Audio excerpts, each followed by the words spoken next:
Hello and welcome to our channel. We are your hosts, Penny and the Flynn. Today we are building a Maine shingle style mansion. And I actually got a request to build a Maine style home. So why did I decide to build this style? So Maine has a lot of different architectural styles. Architectural styles that can be seen in Maine. Some of them are colonial revival, Georgian, federal, Greek revival, Italianate, Second Empire, and Queen Anne. But then there's also the shingle style. So maybe this is a little lesser known style. I feel like if you live in the US, Canada, or you watch American television, you've probably seen this style before. It's kind of become an iconic style on the East Coast of the United States or the New England area. And initially, a Boston architect was given credit for this style, but Maine is really the state that made this popular, and specifically in Portland, Maine. We are building this shingle style mansion in the town of Brindleton Bay that came with cats and dogs. This world is so perfect for this style. When you look around this world, you definitely feel like you're in Maine or somewhere in New England on the East Coast of the United States. Right on the coast, a lot of water, kind of sandy, rocky beaches, the lighthouses. It's a really cool world. I kind of want to explore a little bit more in my free time and just feel like I'm traveling somewhere. It's a good way to get away for a little bit when we can't really travel too much right now.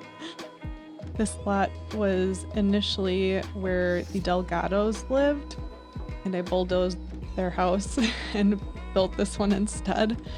And I felt a little bit bad. I don't know why. Maybe it was the dog and the cat that just looked so sad. So I ended up bringing them back, and this is going to be their house. I don't necessarily know that I feel like this is their kind of house. They seem like a more down-to-earth family, but this is the house they're getting. I do really feel like this house would be great for a summer home for the land grabs. They're the ones that have the money in the game. They would have the summer house on the East Coast. So you could always move in the land grabs if you wanted to. But shingle style, let's talk a little bit about that and its history and the elements that make it what it is. So the shingle style house became really popular between around the 1870s to the early 1900s. And it was kind of sandwiched right between the Queen Anne style time period and colonial revival period. So this house was initially built for the really wealthy on the East Coast. As you can imagine, this was a very elaborate and expensive style house to build. So obviously it started in the New England area, but it spread west as architects that became trained in this style moved further west. And then this style was also featured in articles and publications, so the rest of the country was able to kind of see what the style was, and it gained popularity that way. Let's talk characteristics of this style. An obvious one is that the house is covered in shingles and the roof, the walls. A lot of times you will see the entire house covered in shingles.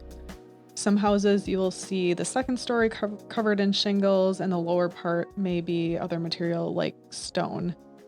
And the roof shingles didn't always match the side shingles, the side of the house. At times that you will see that. The shingles are either allowed to weather naturally, they can be stained, or they can be painted. Uh, this style house was usually built on a stone foundation. The outside was usually asymmetric, and this kind of came from that Queen Anne style. The interior floor plans were usually pretty open. Another thing is gambrel roofs, or also known as the Dutch roof, are very often used. Not always, but a huge percentage, well, a decent percentage of these houses, you will see that gambrel roof. And that kind of came from the colonial revival style. And the gambrel roof is really cool. It was designed to better make use of space. So a lot of times you will see it on a barn, and for that reason that they were able to store more and store more upwards by having this style of roof. The disadvantage of this style of roof can be snow and ice accumulation, unfortunately. Another roof style you will see are cross gable roofs. So taking a gable roof and then having two that intersect each other. Porches and verandas are common. A veranda is... Oh no. You don't want to learn about verandas, huh? Well, a veranda is a roofed, open-aired porch or gallery that is attached to the outside of a building. And most times it's partly enclosed by a railing. This was also something that you would see in a Queen Anne style house. Sometimes you will see Palladian windows, and these also come from the colonial revival style. And then in some homes, not this one that I did, but in some homes you will see rounded turrets, which are a little hard to do in this game, or towers. And those are your shingle style home basic architectural points. Now you know a little bit more about this style. Today we are just focusing now. We are doing the kind of basic setup of the house, getting the floor plans done, the outside part of the house pretty much done, and then we are working just on the main floor. This is such a huge house that I had to split it up, otherwise you'd be here for like an hour. It's really big. So on the main floor we have quite a lot of rooms. So we have right here a bathroom and a laundry room. We have the kitchen, we have a formal living room, an informal living room, an office. I think that's about it. Oh, we have a sunroom that I put a bar in there later. And then we'll also be doing the pool area. And then for next time, we will save the upper level. And then the garage that you saw earlier is going to be the lower part's going to be a garage, and then the upper part is going to be a little mini apartment. So that'll be fun and something to look forward to in the next build. Flynn is a very needy bird. He insists that he gets his head scratched right now. He doesn't want to go a whole video without having his head scratched. You guys that feel good? The interior I am keeping light and bright with lots of windows, and I was going for a more updated interior, so not from the late 1800s or the early 1900s, but definitely updated, more modern looking kitchen. And as you'll see, a lot of whites and blues, hence my inspiration for my top today.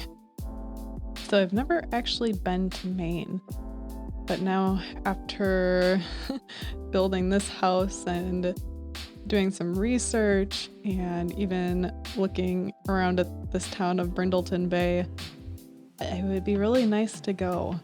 I would be very interested in seeing all the architecture.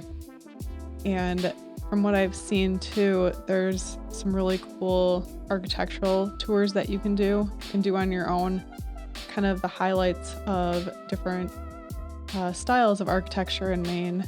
I feel like that would be a lot of fun.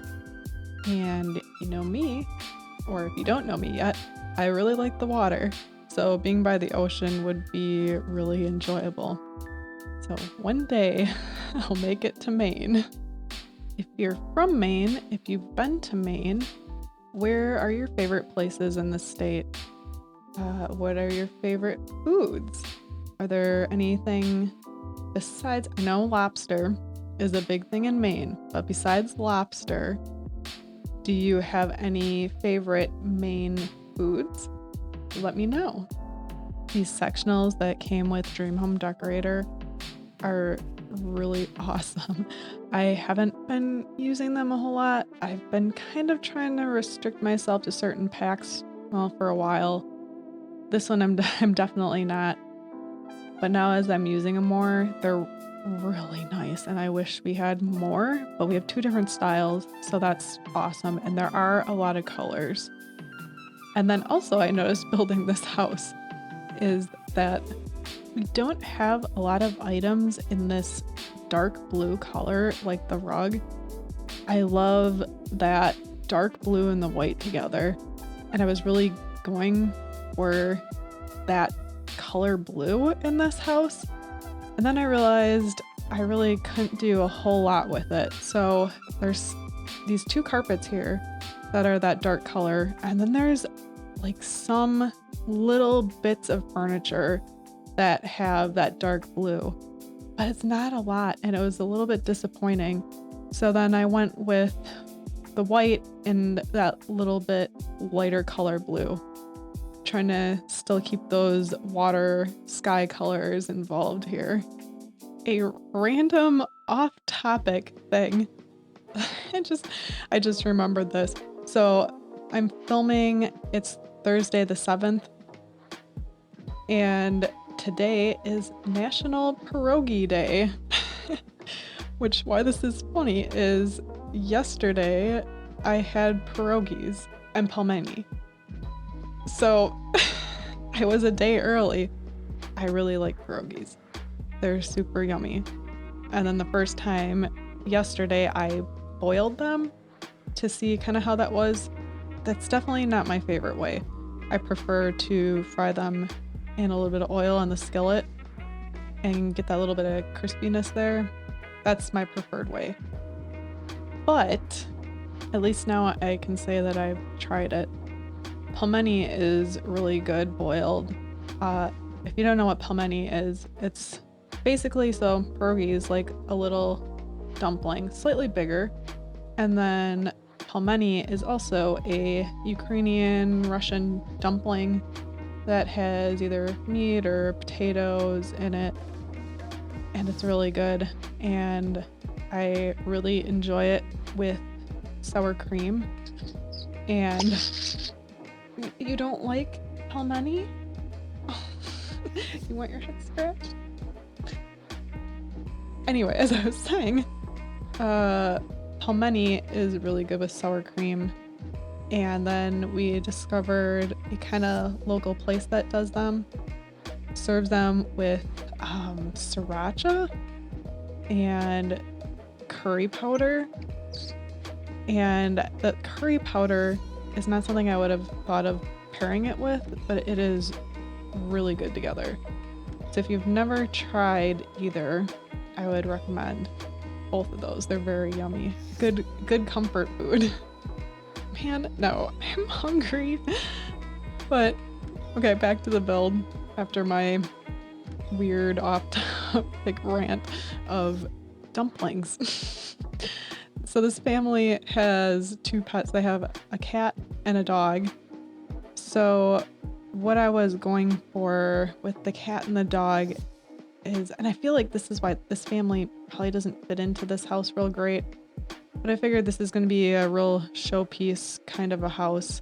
So I put the cat and dog food bowls kind of in the back where they're not really seen. I didn't put out any pet beds on the main floor. I was going to save that for the upper floor. And then off camera, I did put in a scratching post for the cat kind of in the informal family living room.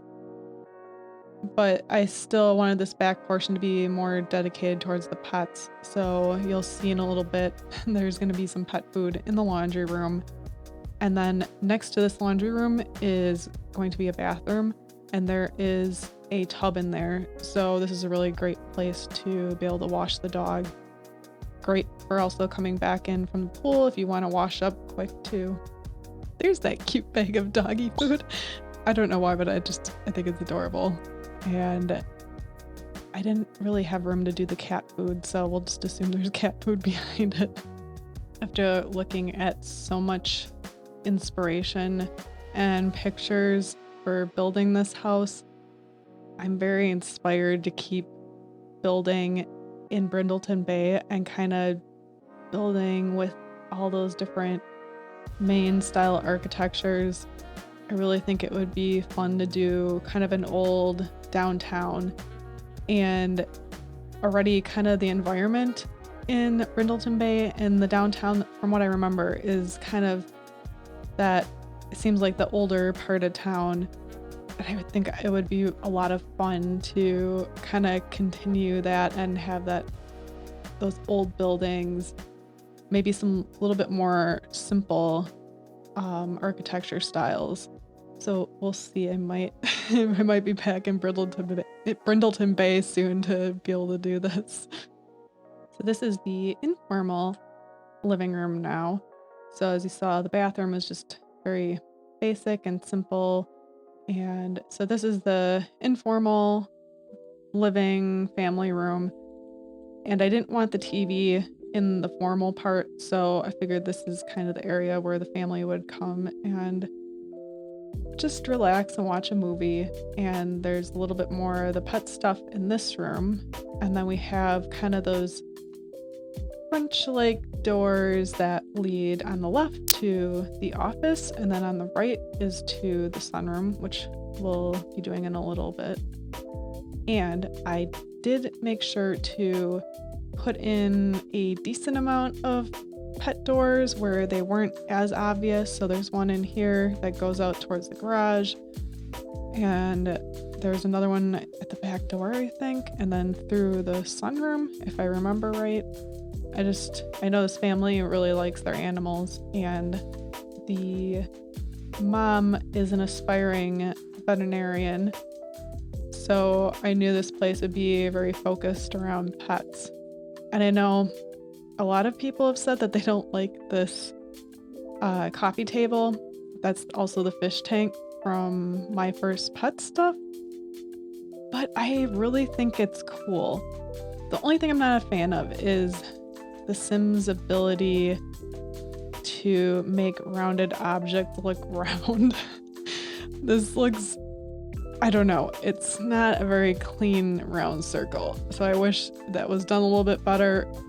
But I don't know, I kind of had a dream as a kid and teenager that it would be so cool to have a coffee table with a fish tank in it.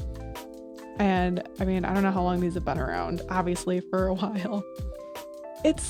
I don't know. Fish tanks are relaxing, bringing the water inside. And obviously this is a conversation piece. But like I said, this family really likes their animals, so I'm going to bring that fish tank in too. I didn't find a great spot to put the fish tank that came with cats and dogs. Unfortunately, I didn't feel like it really fit in anywhere.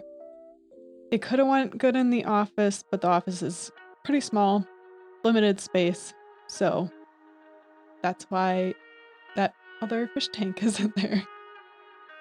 I really liked how this office turned out.